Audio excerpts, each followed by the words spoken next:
하나님 말씀 신약 사도행전 10장 24절로 33절 말씀을 교독합니다. 신약 성경 204페이지입니다. 204면 사도행전 10장 24절부터 교독합니다. 이튿날 가이사랴에 들어가니 고넬료가 그의 친척과 가까운 친구들을 모아 기다리더니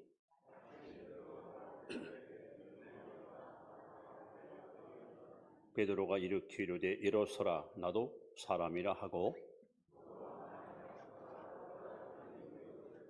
이르되 유대인으로서 이방인과 교제하며 가까이 하는 것이 율법인 줄을 너희도 알거니와 하나님께서 내게 지시하사 아무도 속되다 하거나 깨끗하지 않다 하지 말라 하시기로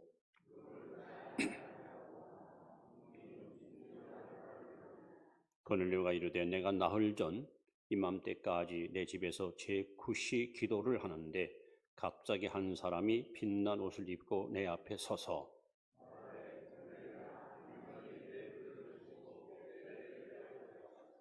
사람을 욥바에 보내어 베드로라 하는 시몬을 청하라. 그가 바닷가 무두장이 시몬의 집에 유숙하느니라 하시기로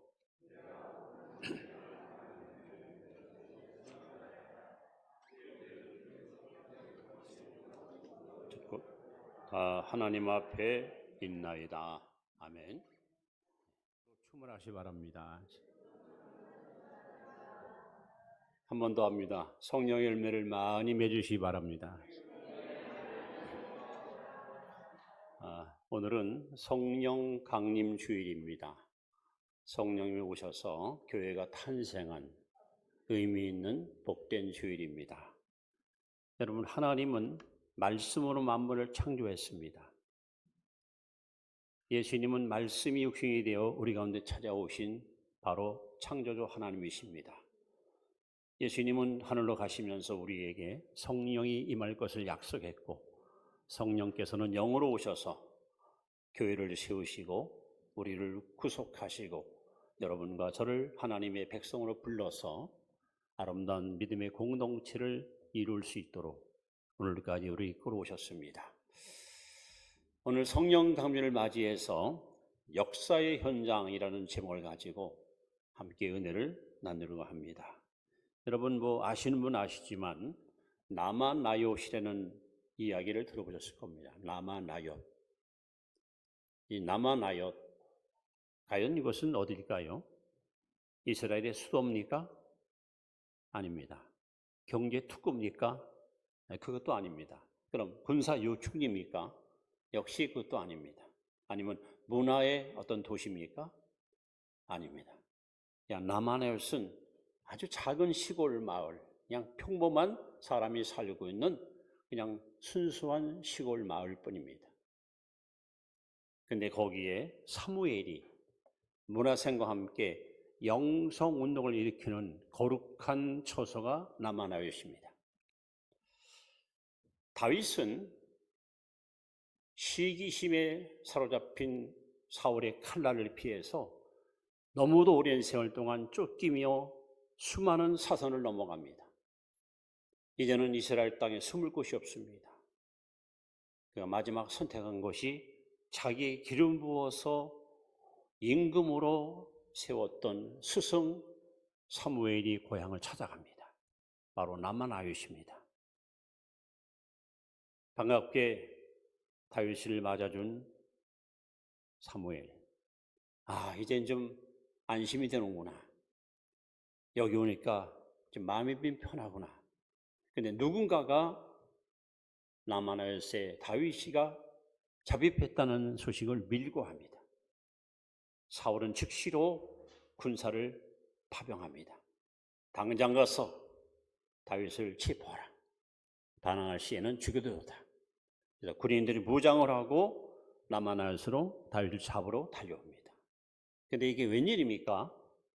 나마나요 어기에 그들이 당도하자마자 갑자기 여호와의 신이 성령이 임하셔서 병사들의 무장을 해제시킵니다. 그들이 하나님을 찬양하며 성령에 취해서 하나님께 영광을 돌립니다. 아무리 기다려도 병사들이 오지 않으니 사울이 화가 나서 이번에는 두 번째 병사들을 또 급파합니다. 그들 또한 나만에서 도착하자마자 성령에 취해가지고 온전히 하나님을 찬양합니다. 이번에 세 번째 부대를 보냈습니다. 역시 그들도 똑같은 경험을 하게 됩니다. 사울은 참다 견딜 수 없어서 직접 다윗을 잡아 죽이려고 말을 타고 나만나스로 달려갑니다. 이게 웬일입니까? 사울이 이 마을 어귀에 도착하자마자 여호와의 신이 성령이 임하셔서 사울이가 칼도 버리고 무기도 버리고 갑옷도 버리고 하나님 앞에 막 찬양합니다. 심지어 예언까지 합니다. 여러분, 나만하여슨 의인이 보호받는 것, 나만하여슨 악한 자가 이 마을에 오는 사람마다 변화받는 역사의 현장입니다. 작은 마을이지만 이스라엘의 미래의 운명을 좌지우지할 만큼 영적으로 깨어있는 신령한 마을이 나만하여십니다. 제가 이 말씀을 왜 드리는가? 오늘 사도행 10장은 이방 선교의 문을 열었던 고넬료 이야기가 자세히 기록되어 있습니다. 이따 말씀을 결론은 내겠지만은 여러분 44절 말씀을 제가 한번 미리 읽어드립니다. 44절, 베드로가 이 말을 할 때에 성령이 말씀 듣는 모든 사람에게 내려오시니. 오늘 이 은혜가 여러분에게 임하길 바랍니다. 설교 도중에 말씀을 경청하는 가운데 성령께서 여러분에게 임하셔서 한 명도 예외 없이 성령 충만한 복된 시간 되기를 축원합니다. 그래서 여러분, 성령님은 지금 상징적이지만 불같이, 바람같이, 기름같이, 이슬처럼 여러분 우리 가운데 임재하셔서 우리 몸을 성전 삼고 내 안에 거하기 원하십니다.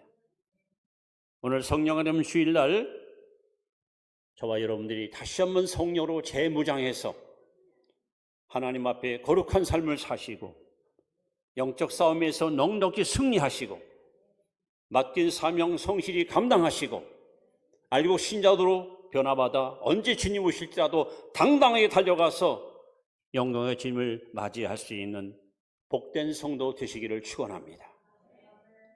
여러분, 하나님은 일하시는 하나님이십니다. 예레미야 33장 2절 말씀에 일을 행하시는 여호와, 그 일을 성취하시는 여호와, 하나님은 일을 행하신 하나님입니다. 예수님은 요한복음 5장 17절에 내 아버지도 일하시니 나도 일한다. 예수님도 일하시는 분입니다. 고린도서 12장에 성령님도 일하시는 분이십니다. 성령께서는 교회를 세울 뿐 아니라 교회를 교회되기 위해서 구원받은 성도들 각 사람에게 다양한 은사를 선물로 골고루 나누어서 우리로 하여금 하나님의 일을 능히 감당할 수 있도록 우리를 들어 쓰시는 분이 성령이십니다. 어떤 에게는 지혜의 말씀은, 어떤 사람에게는 지식의 말씀은, 어떤 데게는 여러분 말씀, 은사, 방언, 통역, 예언, 병고침, 능력, 믿음, 다양한 은사, 다양한 선물을 우리에게 주어서 하나님의 일을 능히 감당하도록 우리를 이끄시고 사용하시는 분이 성령이십니다. 자, 그런데 성령님은 어느 곳에 역사하실까? 하나님께서 선교의 도구로 쓰시는 세 가지 대상이 있습니다. 사람을 쓰십니다. 가정을 쓰십니다. 교회를 쓰십니다. 하나님은 사람을 불러서 선교의 도구로 쓰시고, 가정을 택하여 선교의 도구로 쓰시고, 또 교회를 택하여 선교의 도구로 쓰십니다. 저는 저와 여러분들이 하나님께 귀히 쓰임받는 하늘나라에 없어서 내 소중한 일꾼으로 그렇게 쓰여지기를 소원합니다. 그럼 하나님께서 개인이나 가정이나 교회를 통해서 일하시는데 성령님은 과연 어느 곳에 아주 강하게 나타나셔서 그 사람을 혹은 그 가정을 혹은 그 교회를 귀히 쓰실까? 오늘 본문에 아주 상세하게 성령이 역사하는 현장이 잘 기록되어 있습니다. 동일한 성령께서 어떤 사람에게는 엄청나게 역사해요. 막 눈에 보이게 증거를 보여주고, 어떤 가정, 어떤 교회는 하나님이 너무 귀하게 들어쓰세요. 근데 어떤 교회는, 어떤 신자들은 아주 무기력하고 무능하게 형편없는 신자로 전락합니다. 과연 성령님은 어떤 사람, 성령께서는 어떤 가정, 어떤 교회를 크게 들어주실까요? 자, 이제 본문으로 가서 성령께서 역사하는 현장으로 우리 한번 찾아가도록 하겠습니다. 첫 번째는 오늘 24절 말씀을 보시면 성령께서는 준비가 있는 곳에 역사합니다. 준비가 있는 곳에. 자, 같이 읽습니다. 이튿날 가이사랴에 들어가니 고넬료가 그의 친척과 가까운 친구들을 모아 기다리니 하나만 더 읽어드립니다. 27절에 보시면 더불어 말하며 들어가 여러 사람이 모인 것을 보고, 자, 여기 고넬료와 그 가족과 친척들은요, 하나님 말씀을 듣기 위해서, 은혜 받기 위해서, 성령 받기 위해서 철저하게 준비를 하고 있어요. 준비. 여러분, 성경 어디 읽어봐도, 교회 역사를 여러분 연구해봐도 준비가 없는 곳에는 절대 성령 역사하지 않아요. 하나님은 준비된 사람을 쓰십니다. 준비된 가정을 쓰십니다. 준비된 교회를 쓰십니다. 자, 예를 들어서 구약 성경에 가장 바람직한 부흥운동이 일어나는 것이 느헤미야 8장에 나오는 수무랍 광장 사건입니다. 학사 이스라가 14년 전에 일찍 포로 귀환으로 고국에 돌아와서 말씀을 열심히 탐구하고 묵상하고 그리고 말씀을 계속해서 붙들리고 매달리다가 14년 동안 준비된 이스라엘 하나님을 쓰시는데 수무랍 광장에 수많은 관중들이 벌떼같이 모여와서 아침 6시 새벽부터 12시까지 6시간 동안 이스라가 두루마리 성경을 펴서 하나님의 말씀을 그들이 읽어줍니다. 어떤 일이 벌어집니까? 6시간 동안 회중들이 한 사람도 자리를 뜨거나 거동하지 않고 모두 일어나서 말씀이 선포될 때마다 아멘, 아멘, 아멘으로 말씀을 받습니다. 심령이 부흥이 일어납니다. 회개가 터집니다. 하나님은 준비된 사람 에스라, 느헤미야를 통해서 이스라엘 민족 부흥운동을 도모하게 하셨습니다. 우리는 흔히 오순절 마가다락방 이야기를 많이 합니다. 오순절 마가다락방 사건은 우연입니다. 사도행 1장 12절, 13절, 14절 읽어보십시오. 그들이 모였습니다. 그리고 전혀 기도에 심쓰니라. 열흘 동안 돈물출하고 예수님이 약속하신 성령이 임할 때까지 사도와 신자, 초신자와 기존 신자들이 마음을 하나로 묶어서 전심전력을 다하여 하나님께 기도로 준비할 때에 오순절날 성령이 불같이 임하여 모인 무리가 다 성령 충만을 받아 세상을 변화시키는 능력 있는 복음의 증인이 되었습니다. 하나님은 준비된 사람을 쓰십니다. 성령님은 준비된 곳에 오늘 역사합니다. 여러분 개인적으로, 가정적으로, 교회적으로 하나님의 큰 일을 도모하는 능력 있는 개인, 능력 있는 가정, 능력 있는 교회 되기 원하신다면 여러분 준비하십시오. 하나님의 은혜가 임할 수 있도록 성령이 마음껏 제한 없이 하고 역사할 수 있도록 준비해야 됩니다. 준비. 자, 두 번째, 성령께서 역사하는 것은 어딜까요? 오늘 본문에 보시면 25절에 이렇게 기록했습니다. 같이 한번 읽습니다. 마침 베드로가 들어올 때에 고넬료가 맞아 발 앞에 엎드려 절하니 26절까지 봅니다. 26절. 베드로가 이렇게 이르되 일어나라, 나도 사람이라. 여러분, 고넬료는 누굽니까? 로마 황제가 파송한 고급 장교입니다. 요즘 말하면 이제 중대장급 되는 사람인데 100명의 병사를 거느린. 여러분, 우리나라에서도 지금 자유를 위해서 파병된 병사들이 많아요. 여러 나라에. 근데 그 인력들은 시시한 군인들이 아닙니다. 명색이 대한민국을 대표할 사람들을 뽑아서 그 사람의 개인적인 실력, 언어의 능력, 그 다음에 백성들을 포용할 수 있는 포용력, 이거 다 감안해서 최고의 엘리트를 뽑아가지고 여러분 파병하는 거죠. 고넬료가 바로 그 인물 중에 하나입니다. 근데 오늘 이 고넬료가 지금 로마가 이스라엘을 지배했잖아요. 지배국가의 장교가 지배국가의 한 늙은 사도를 맞이하는데, 여러분 보통 장교라면 부하한테 지시하거나, 야, 저 손님이 올지 모르니까 너 나가서 직접 아련해서 내 집무실로 모시고 와. 이게 보통 군인들이 쓰는 용어거든요. 그런데 오늘 고넬료 보십시오. 뭐라고 써 있습니까? 베드로가 자기 집에 딱 들어올 때 고넬료가 그의 발 앞에 엎드려 절합니다. 엎드려 절해요. 대단한 사건입니다. 어디 그뿐입니까? 이번엔 베드로가 깜짝 놀라가지고 어떤 반응을 보입니까? 고넬료를 잡아내키면서 일어서라, 나도 사람이라. 여기서 고넬료와 베드로의 공통점이 뭘까요? 겸손입니다. 겸손. 여러분, 성령님은 개인이나 가정이나 교회나 겸손한 자를 쓰십니다. 겸손한 곳에 역사하십니다. 비가 오거나 물이 흐르면 가장 낮은 곳에 물이 고이듯이 성령께서는 겸손한 자의 심령 속에 임하십니다. 그래서 야고보 4장 6절 말씀에 하나님은 교만한 자를 대적하시고 겸손한 자에게 은혜를 주시느냐 말씀했습니다. 특별히 베드로가 고넬료한테 했던 대답, 일어서라, 나도 사람이라.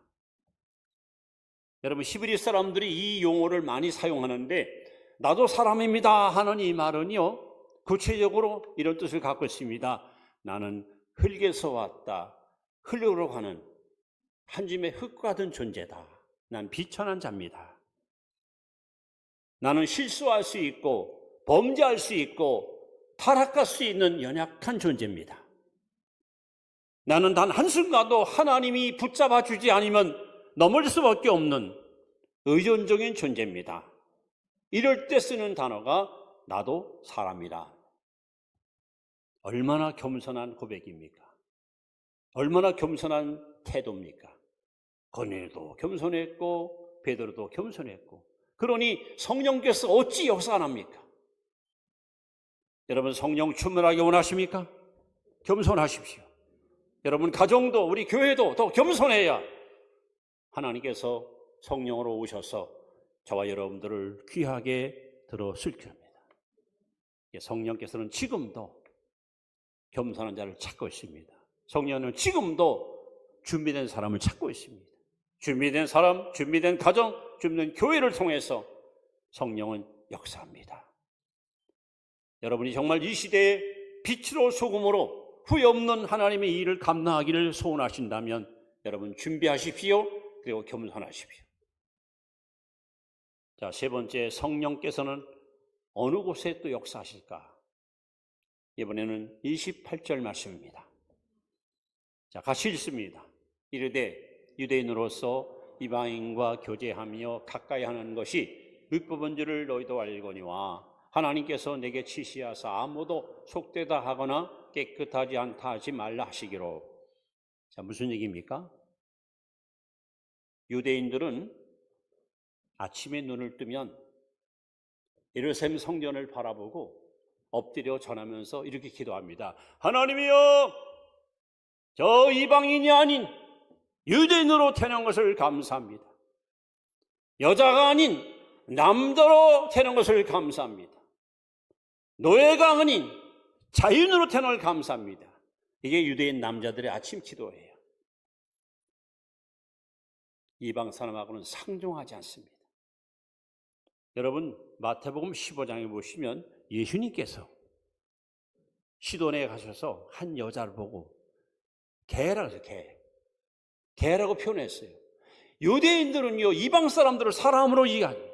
개만도 못한 개 같은 종자, 이게 그들의 통상적인 용어입니다. 그만큼 이스라엘과 유대 사이에는 도저히 깰 수 없는 벽이, 너무 견고무기로 막혀 있었습니다. 지나친 편견의식이 강했던 영적으로 우월감에 빠진 유대인들, 오늘 베드로도 마찬가지입니다. 지붕에서 엎드려 기도하는데 하나님 환상을 보여주잖아요. 이 보자기에 각종 짐승이 꽉 틀어져서 내려오는데 하나님이 잡아먹으라 했더니 베드로가 하나님, 저는 속된 거 가져간 거 먹지 않습니다. 야야, 내가 깨끗한 것을 내가 더럽다느냐 말이야. 이런 환상을 3번을 보여줘요. 그래서 아마 성경 역사에 유대인인 베드로가 이방인과 처음 접촉한 사건이 오늘 이 사건이에요. 나중에요, 예루살렘에 갔더니 유대인들이 베드로 놓고 따져요. 아니 여보시오, 당신 이방인 같이 예배드렸다며, 이방 사람 같이 밥 먹었다며. 이만큼 유대인들은 이방 사람들을 철저하게 배척하고 사람으로 취급하지 않았습니다.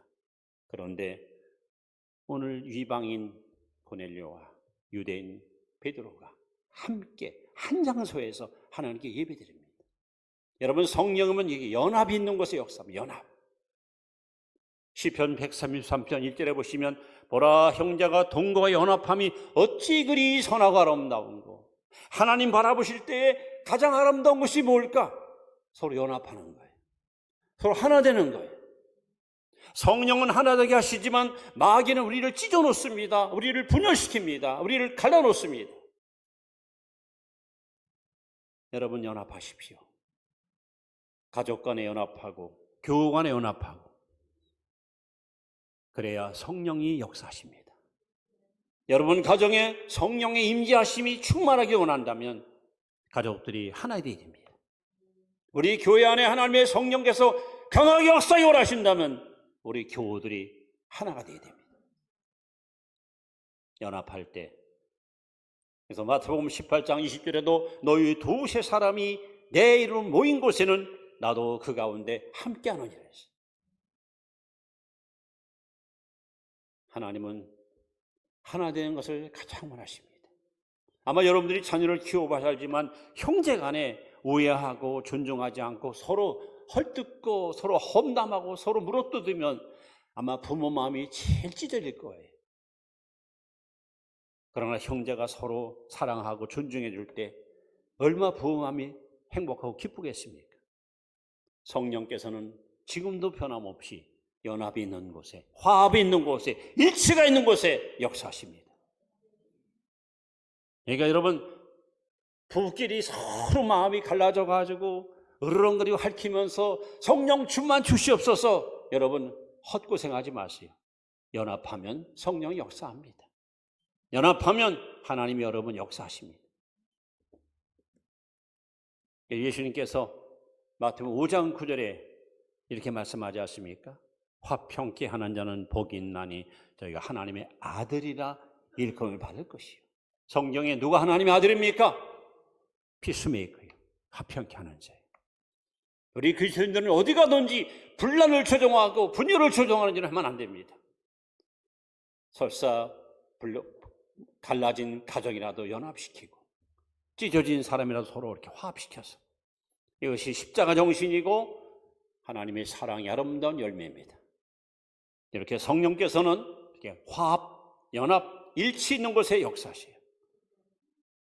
우리 교회가, 여러분 가정이, 한국교회가 성령 충만하여 세대적 사명을 감당하는 은혜로운 교회 되기 원한다면 하나 되어야 됩니다. 연합해야 됩니다.